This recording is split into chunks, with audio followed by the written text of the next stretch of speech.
നമസ്കാരം പ്രിയമുള്ളവരെ, അൻവർഷാണ്. അപ്പോൾ നമ്മുടെ ഒരു പുതിയൊരു വീഡിയോയിലേക്ക് എല്ലാവർക്കും സ്വാഗതം. നമ്മൾ ഒരാഴ്ചയിൽ നടക്കുന്ന ഏതെങ്കിലും ഒരു വിഷയത്തിൽ അത് നിഷ്പക്ഷമായ നിലപാട് ആരെങ്കിലും എടുത്തിട്ടുണ്ടെങ്കിൽ ആ നിലപാടിനെ കുറിച്ച് പറയുന്ന ഒരു സെഗ്മെൻറ്റാണ് നമ്മുടെ നിഷ്പക്ഷം നിലപാട് എന്ന് പറയുന്നത്.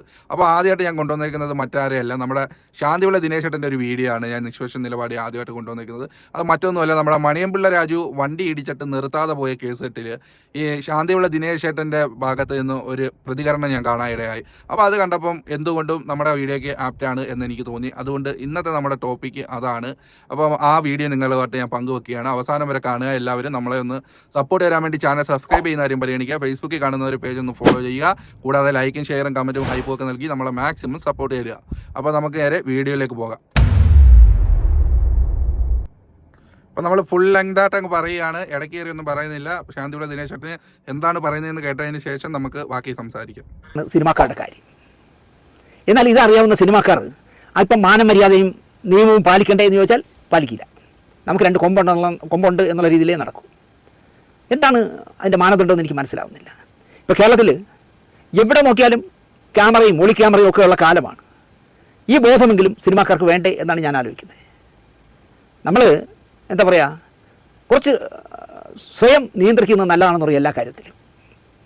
മാനമര്യാദയ്ക്ക് മോളുമായി അഭിനയിച്ച് കിട്ടുന്ന കാശ് കൊണ്ട് നന്നായി ജീവിക്കുന്നു എന്ന ഇമേജുള്ള ഒരു നായികയായിരുന്ന നടി ഭർത്താവുമായി എന്തുകൊണ്ടോ തല്ലിപ്പിരിഞ്ഞു പോയതാണ്. ഒരു സീരിയലിൽ അഭിനയിക്കാൻ നടി അതിരാവിലെ സ്വന്തം കാറിൽ സ്വന്തം ഡ്രൈവറുമായി ലൊക്കേഷനിൽ വന്നു. ലൊക്കേഷനിൽ അല്പം മാറ്റി കാർ ഒതുക്കിയിട്ടിട്ട് അതിലിരുന്ന് ഡ്രൈവറും നടിയും കൂടെ സംസാരിക്കുകയാണ്. നടി ഇറങ്ങുന്നില്ല. അപ്പോൾ സ്വാഭാവികമായിട്ടും സെറ്റിൽ നിൽക്കുന്ന പിള്ളേരില്ലേ, എല്ലാം പിള്ളേർ ശ്രദ്ധിക്കും. കഷ്ടകാലത്തിന് അന്ന് ക്യാമറ സെറ്റ് ചെയ്തുകൊണ്ടിരുന്നത് ഷൂട്ട് ചെയ്യാൻ പോകുന്ന വീടിൻ്റെ മുറ്റത്ത് വെച്ചായിരുന്നു. ക്യാമറ അസിസ്റ്റൻ്റ് ചുമ്മാ വ്യൂ ഫ്രണ്ടിലൂടെ നോക്കുമ്പോൾ കാണുന്ന കാഴ്ച നായികയും ഡ്രൈവറുമായുള്ള മൂരി ശൃംഗാരമായിരുന്നു. അവനത് അത്ര റെക്കോർഡ് ചെയ്തു, കാണേണ്ടവരെയൊക്കെ കാണിച്ചു കൊടുത്തു. സംഗതി പാട്ടായി. നടി ഇപ്പോൾ മലയാളം വിട്ട് തമിഴിലോ തെലുങ്കിലോ ആണ് അഭിനയം. സീരിയലിൽ അല്പം ശ്രദ്ധക്കുറവിൽ പറ്റിയതാണ്. നാറിപ്പോയി ശരിക്കും. ഒരു ഷൂട്ട് ലൊക്കേഷനിലൊക്കെ വളരെ മാന്യായ സ്ത്രീയായിരുന്നു. ഈ ഒരു ഇഷ്യൂയോടുകൂടി അവർ നാറിപ്പോയി. നമ്മുടെ ചുറ്റിനും ക്യാമറ കണ്ണുകളുണ്ട്, നമ്മളെ നോക്കാൻ എന്നുള്ളൊരു ബോധമില്ലാതെ പോകുന്നതിലാണ് ഇതൊക്കെ സംഭവിക്കുന്നത്. അത്തരം ഒരു ശ്രദ്ധക്കുറവ് മണിയമ്പിള്ള രാജുവിന് വരാൻ പാടില്ലായിരുന്നു. തലസ്ഥാനത്തെ വമ്പന്മാരുടെ വാസസ്ഥലമാണല്ലോ ട്രിവാൻഡ്രം ക്ലബ്ബ്. ഒരു നേരമാകുമ്പോൾ തലസ്ഥാനത്തെ മുന്തിയ കൊച്ചണ്ണന്മാരും ഒക്കെ കൂടുന്ന ഇടമാണ്. വമ്പന്മാരുടെ മാത്രം, പാവങ്ങൾക്കും അവിടെ അഡ്മിഷൻ കിട്ടില്ലല്ലോ. 5 ലക്ഷം എന്തോമാണ് അഡ്മിഷൻ ഫീസ് ചെയ്യാൻ. ആര് കൊടുക്കും? പാവപ്പെട്ടവർ. മദ്യപാനം, പരദൂഷണം, ചീട്ടുകളി, നല്ല ഭക്ഷണം എല്ലാം അംഗങ്ങൾക്ക് കിട്ടുന്ന ഇടമാണ് ഈ ക്ലബ്ബ്. രാഷ്ട്രീയക്കാരും സിനിമാക്കാരും മുതലാളിമാരും വക്കീലന്മാരും വലിയ പോലീസ് ഏമാമാരും ഒക്കെ സന്ധിക്ക് ഒത്തുചേരുന്ന സ്ഥലവുമാണ്. അതുകൊണ്ട് ആർക്കും എന്ത് തെമ്മാടത്തിലും കാണിക്കാം, സപ്പോർട്ട് കിട്ടും. കാരണം വലിയ ഉയർന്ന പോലീസ് ഉദ്യോഗസ്ഥന്മാർ വന്നിരുന്ന് വെള്ളം അടിക്കുന്ന സ്ഥലമാണ്. ക്യാൻസറിൽ നിന്നും അത്ഭുതകരമായി രക്ഷപ്പെട്ട മണിയമ്പിളയ്ക്ക് ഇപ്പോൾ ചിക്കൻ കുഞ്ഞ് കൂടെ ഉണ്ടെന്ന് മണിയമ്പിള തന്നെ പറയുന്നു. അതെന്ത് കുന്തം വേണമെങ്കിലും ആയിക്കോട്ടെ. ഇപ്പോൾ ഈ അടുത്ത കാലത്ത് ചോട്ടയം മുമ്പേ എന്ന് പറഞ്ഞാൽ അദ്ദേഹം പ്രൊഡ്യൂസ് ചെയ്ത ചോട്ട മുമ്പേ റിലീസായല്ലോ DTSൽ, അല്ല നമ്മുടെ 4KVയിലൊക്കെ. അതിൽ പോലും ചുമ്മാ ഇരുന്നുകൊണ്ട് തന്നെ അദ്ദേഹത്തിന് 4-5 കോടി കിട്ടിയെന്ന് പറയും. മണിയമ്പിള രാത്രി വൈകി തൻ്റെ വോൾവോ കാറിൽ ക്ലബ്ബിൽ നിന്ന് പുറത്തേക്ക് വരുന്നു. ട്രിവാൻഡ്രം ക്ലബ്ബിൽ നിന്ന് പുറത്തേക്ക് വരുന്നു വോൾവോ കാറിൽ. 4 വരി പുതിയ പാതയാണ്. മാനവീയം വീതി പോലെ മനോഹരമായി ചെയ്തിട്ടിരിക്കുന്ന, ഊരാളുങ്കൽ സൊസൈറ്റി ചെയ്ത മനോഹരമായ കൊതിപ്പിക്കുന്ന റോഡാണ്. പതിയെ റോഡിലേക്ക് ഇറങ്ങിയ കാറ് വലതുവശത്തേക്ക് തിരിയുമ്പോൾ അതിവേഗത്തിൽ വന്ന ഒരു വില കൂടിയ ബൈക്ക് കാറിൽ വന്നിടിക്കുന്നു. പിന്നാലെ വേറൊരു ബൈക്കും വന്നിടിക്കുന്നു. ഈ ബൈക്ക് ഓടിച്ചിരുന്നവന്മാരെ ഇവിടേക്കോ പറന്നു പോയി. അത്ര വേഗതയിലാണ് ഓടിച്ചു വന്നത്. അപകടം ആർക്കും വരാം. മണിയമ്പിള്ളയ്ക്കും വന്നു. കാർ ഓടിച്ചിരുന്നത് ഞാനാണെന്ന് പിള്ള അടിച്ച് പറയുന്നു. അല്ല, മറ്റൊരാളായിരുന്നുവെന്ന് കാണികൾ പറയുന്നു. അതൊരു പെണ്ണുപിള്ളയായിരുന്നെന്നും ചിലർ പറയുന്നു, ചില ചാനലുകൾ പറയുന്നു. മണിയമ്പിള്ള പറഞ്ഞു പെണ്ണം ഇവിടെ കഴിയുന്നില്ലായിരുന്നു, ഞാൻ ഒറ്റയ്ക്കായിരുന്നു, ഞാനാണ് ഓടിച്ചത് എന്നൊക്കെ അദ്ദേഹം പറയുന്നു. എന്തായാലും അദ്ദേഹം വണ്ടി നിർത്താതെ മുങ്ങി. നമ്മൾ തെറ്റ് ചെയ്തിട്ടില്ല എങ്കിൽ മുങ്ങണ എന്തിനെന്നേ. അത് ട്രിവാൻഡ്രം ക്ലബ്ബിൽ നിന്ന് ഇറങ്ങി വരുന്നതാകുമ്പോൾ എന്തെങ്കിലും പ്രശ്നം വന്നാലും ട്രിവാൻഡ്രം ക്ലബ്ബിൽ 40 പേര് ഇറങ്ങി വരാനുണ്ടല്ലോ. പക്ഷേ പുള്ളി കാർ എടുത്തുകൊണ്ട് മുങ്ങിക്കളഞ്ഞു. ഈ വീണവും ചത്തോ ഉണ്ടോ, കൈയൊടിഞ്ഞോ കാലൊടിഞ്ഞോ തലപൊട്ടിയോ ഒന്നും പുള്ളി നോക്കിയില്ല. പുള്ളി അങ്ങ് പോയി. 2 ബൈക്കുകൾ എവിടുന്ന് വന്നു, എവിടേക്ക് പോയി എന്നൊന്നും ഞാൻ കണ്ടില്ല എന്നാണ് അദ്ദേഹം പറയുന്നത്. അപ്പോൾ തിമിരമുള്ളതുകൊണ്ടാണോ, രാത്രി ഒന്നും കാണാൻ പറ്റാത്ത ആളാണെങ്കിൽ കാർ ഓടിക്കാതിരിക്കുന്നതല്ലേ നല്ലത്. ഞാൻ ആകെ വരണ്ടു പോയി എന്നാണ് മണിയമ്പിള്ള പറഞ്ഞത്. ജീവിതത്തിൽ മണിയമ്പിള്ള വരലില്ല. മണിയമ്പിള്ള നല്ല സ്ട്രോങ് ആണ്. അദ്ദേഹം പറയുന്നത് ഞാൻ വരണ്ടു കേട്ടോ, ഈ 2 പിള്ളേർ എങ്ങോട്ട് പോയി എന്നറിയാതെ ഞാൻ കാർ നിർത്താതെ ഓടിച്ചു പോയി. അപകടം നടന്ന വിവരം ട്രിവാൻഡ്രം ക്ലബ്ബ് സെക്രട്ടറി വിളിച്ച് പറഞ്ഞു. അവർ ആംബുലൻസ് വരുത്തി ഇവർ ആശുപത്രിയിലാക്കി. പോലീസിലും മണിയമ്പിള്ള തന്നെ വിളിച്ചു പറഞ്ഞു എന്നൊക്കെയാണ് മണിയമ്പിള്ള തന്നെ പരസ്യമായി ഇന്ന് രാവിലെയും ഒക്കെ പറഞ്ഞത്. 100% കള്ളമായിരുന്നു എന്ന് പോലീസ് പറയുന്നു. പോലീസിനെ വിളിച്ചിട്ടില്ല. പക്ഷേ മണിയമ്പിള്ള പറയുന്നു ഞാൻ പോലീസിലൊക്കെ വിളിച്ചറിയിച്ചു, അത് നമ്മൾ അറിയിക്കണ്ടേ, നമ്മുടെ ഭാഗത്തൊന്നും തെറ്റില്ലെങ്കിലും എൻ്റെ കാറിലൊന്നും ഇടിച്ചതല്ലേ, 2 ചെറുപ്പക്കാർ ഇങ്ങോട്ട് പോയെന്ന് ഞാൻ കാണാത്തതല്ലേ, അതുകൊണ്ട് ഞാൻ അപ്പം തന്നെ പോലീസിൽ വിളിച്ചു എന്ന് പറഞ്ഞു. പോലീസുകാർ പറയുന്നു അവിടെ വിളിച്ചിട്ടേ ഇല്ല.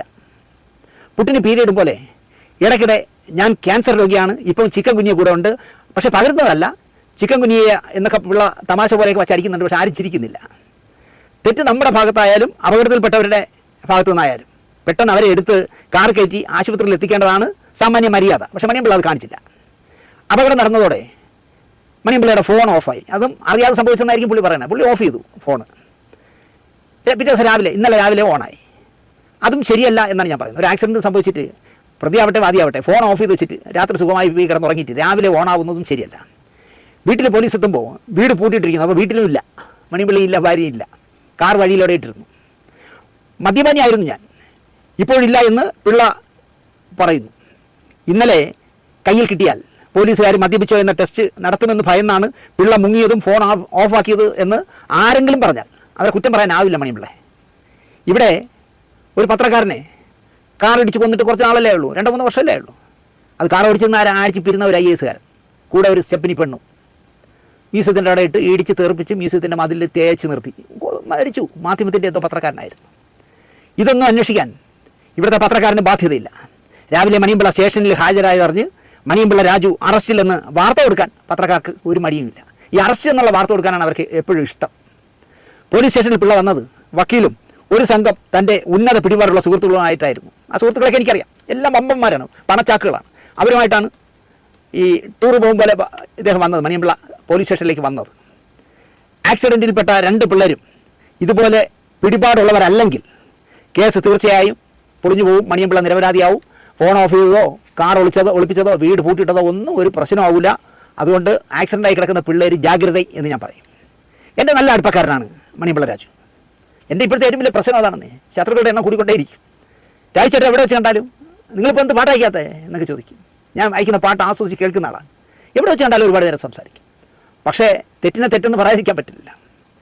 എൻ്റെ നല്ല അടുപ്പക്കാരനാണെങ്കിലും ഞാൻ അദ്ദേഹം ചെയ്ത രീതി ശരിയല്ല എന്ന് പറയും. അദ്ദേഹത്തിൻ്റെ പല നിലപാടുകളോടും എനിക്ക് ബഹുമാനവും ഉള്ള ആളാണ്. റേഷൻ കടിക്കുന്ന റേഷൻ വാങ്ങിച്ചത് റേഷൻ അരി നിന്നാൽ പോകില്ലെന്ന് ചോദിച്ച മനുഷ്യനാണ്. എനിക്ക് അന്നൊക്കെ അദ്ദേഹത്തോട് ഭയങ്കര ബഹുമാനം തോന്നി. കേട്ടതും അറിഞ്ഞതും പറയാതെ വയ്യ പിള്ളേ, അതുകൊണ്ടാണ് ഞാൻ പറഞ്ഞത്. ബൈക്കുകാരുടെ തെറ്റായിരിക്കാം, പക്ഷേ നിങ്ങൾ രാത്രി എടുത്ത നിലപാടിനെ എനിക്ക് ന്യായീകരിക്കാൻ കഴിയില്ല. നിങ്ങളത് ചെയ്യാൻ പാടില്ലായിരുന്നു. നിങ്ങളുടെ മകൻ്റെയൊക്കെ പ്രായം വരുള്ളവർക്ക്, നിങ്ങളുടെ 2 ആൺമക്കളുടെ പ്രായം വരും. ചത്തോ ഉണ്ടോ എന്നെങ്കിലും ഒന്ന് നോക്കിയിട്ട് പോകണമായിരുന്നു. അതിനുവരെ ഞാൻ പേടിച്ചു പോയി. അതുകൊണ്ട് ഫോൺ ഓഫ് ചെയ്ത് കാറും കൊണ്ടുവന്ന് റോഡിൽ ഒതുക്കിയിട്ട് പൂട്ടി, വീടും പൂട്ടിയിട്ട് ഞാൻ മുങ്ങിക്കളഞ്ഞു എന്ന് പറയുന്നത് ശരിയല്ല എന്നാണ് എൻ്റെ പക്ഷം. അതുപോലെ തന്നെ പോലീസ് സ്റ്റേഷനിൽ നിങ്ങളുടെ കൂടെ പാർട്ണറൊക്കെ ആയിരുന്ന ആൾക്കാരെയൊക്കെ കൊണ്ട് ബലാബലം നോക്കാൻ വരുമ്പോലെ വരുന്നുണ്ട്. അവരൊക്കെ ചിലപ്പോൾ ട്രിവാൻഡ്രം ഇരുന്നുകൊണ്ട് ഉന്നത പോലീസ് ഉദ്യോഗസ്ഥന്മാരെ കൊണ്ട് വിളിച്ച് പറയിക്കും, പോലീസ് സ്റ്റേഷനിൽ SIയോടോ CIയോടോ. അത് കാര്യമായിട്ട് എടുക്കണ്ട കേട്ടോ, നമ്മുടെ ഒരാളാണ് മണിയമ്പിള്ള രാജു, അയാളുടെ പേരിൽ കേസൊന്നും എടുക്കണ്ട, ആ പിള്ളേർ അനുഭവിക്കട്ടെ എന്ന് ചിലപ്പോൾ പറയുമായിരിക്കും. പക്ഷേ അതൊന്നും നല്ലതല്ല എന്നാണ് എൻ്റെ പക്ഷം. അപ്പൊ കേട്ടല്ലോ, അപ്പൂപ്പനെ അടുപ്പിൽ വാങ്ങാമെന്ന് പറയുന്നതിന്റെ കൂട്ട് കാശുള്ളവർക്കും പിടിപാടുള്ളവർക്കും ഒക്കെ 2 കൊമ്പുള്ള രീതിയാണ്. സാധാരണക്കാരായ നമ്മളെപ്പോലുള്ളവരൊക്കെ എന്തെങ്കിലും ഒരു ചെക്കിങ് കണ്ട് തിരിച്ചു പോയാലോ അല്ലെങ്കിൽ എന്തെങ്കിലും പെറ്റി വന്നാൽ അടയ്ക്കാതിരുന്നാലോ അങ്ങനെയൊക്കെയുള്ള കാര്യങ്ങൾ വന്നു കഴിയുമ്പോഴാണ് പ്രശ്നം വരുന്നത്. നമ്മളങ്ങ് ഈ നാട്ടിലെ ഏറ്റവും വലിയ കുറ്റവാളിയാവുകയും എന്നാൽ കാശുള്ളവനോ പണമുള്ളവനോ പിടിപാടുള്ളവനോ സിനിമാക്കാരനോ ഒക്കെ ചെയ്തു കഴിഞ്ഞാൽ അത് തെറ്റല്ലാതായി മാറുകയും ചെയ്യും. അവർക്കൊക്കെ കാശും പണവും പദവിയും ഉണ്ടല്ലോ, അതുകൊണ്ട് അവർക്കതൊന്നും പ്രശ്നമല്ല. നിയമമൊക്കെ പുല്ലുമല്ല. നമ്മളൊക്കെ ചെയ്തു കഴിഞ്ഞാലേ ഉള്ളൂ. എല്ലാ നിയമങ്ങളും സാധാരണക്കാരൻ്റെ മേലിലല്ല ഉള്ളു. അതുകൊണ്ട് കാശുള്ളവർക്ക് എന്തും ആകാം. അതാണിപ്പോൾ മണിയമ്പിള്ളയുടെ കാര്യത്തിൽ സംഭവിച്ചേക്കുന്നത്. അദ്ദേഹം ഒരു മനസ്സാക്ഷിപരമായിട്ട് ഏതൊരു വ്യക്തിയാണെങ്കിലും എന്നാൽ വണ്ടി ഇടിച്ച് ഒന്ന് ഇറങ്ങി നോക്കാം, സാമാന്യ മര്യാദയ്ക്ക്. അതിനടിയിൽ പയ്യൻ പെട്ട് കിടപ്പുണ്ട്, അല്ലെങ്കിൽ ഈ ഇടിച്ച ഒരാൾ അത്യാസന്ന നിലയിൽ അവിടെ കിടപ്പുണ്ടെങ്കിൽ ആ ഒരു സമയത്ത് ഒരു 5 മിനിറ്റെങ്കിൽ 5 മിനിറ്റ്, 1 മിനിറ്റെങ്കിൽ 1 മിനിറ്റ് നേരത്തെ ഹോസ്പിറ്റലിൽ എത്തിച്ചാൽ ജീവൻ രക്ഷപ്പെടുന്ന ഒരവസ്ഥയായിരുന്നെങ്കിലോ. അങ്ങനെ വെച്ച് നോക്കുമ്പോൾ ഈ മണിയമ്പിള്ള രാജു അവർക്ക് എന്തെങ്കിലും പറ്റിയിരുന്നായിരുന്നു, അയ്യോ ഞാൻ പേടിച്ചു പോയി, അതുകൊണ്ട് വീട്ടിൽ ഭാര്യ ഒറ്റയ്ക്കേ ഉള്ളായിരുന്നെന്നൊക്കെ പറഞ്ഞാൽ കേൾക്കുമോ? മണിയമ്പിള്ള രാജു പോട്ടെ, ഒരു സാധാരണക്കാരനായിരുന്നെങ്കിൽ ഇപ്പം എന്തെടുത്തേനെ, അവനെ തൂക്കിയെടുത്ത് അറസ്റ്റ് ചെയ്ത് ഇപ്പം റിമാൻഡും ചെയ്തേനെ. അപ്പോൾ ഈ പറയുന്ന നിയമങ്ങളൊക്കെ സാധാരണക്കാരായ നമ്മളെപ്പോലുള്ളവർക്കേ ഉള്ളൂ. കാശുള്ളവനും പിടിപാടുള്ളവനും ഈ നാട്ടിൽ എന്തുവാകും, ഏതുപോലെ അപ്പൂപ്പനെ അടുപ്പിലും ആകാം എന്ന് പറയുന്നത് പോലെ. അപ്പോൾ ഈ ആഴ്ച ഞാൻ പറഞ്ഞ നിഷ്പക്ഷം നിലപാട് എന്ന് പറയുന്ന ആ ഒരു കാറ്റഗറിയിൽ ഞാൻ ചെയ്ത ആദ്യത്തെ വീഡിയോ ആണിത്. അപ്പോൾ നിങ്ങൾക്ക് എല്ലാവരും അവസാനം വരെ കണ്ടവർക്ക് നന്ദി. അപ്പോൾ നമ്മൾ വേറൊരു വീഡിയോ വിശേഷങ്ങളുമായി വീണ്ടും കാണാം. അതുവരെയും എല്ലാവർക്കും ബൈ. നമ്മളെ സപ്പോർട്ട് ചെയ്യുന്ന കാര്യം പരിഗണിക്കുക. താങ്ക്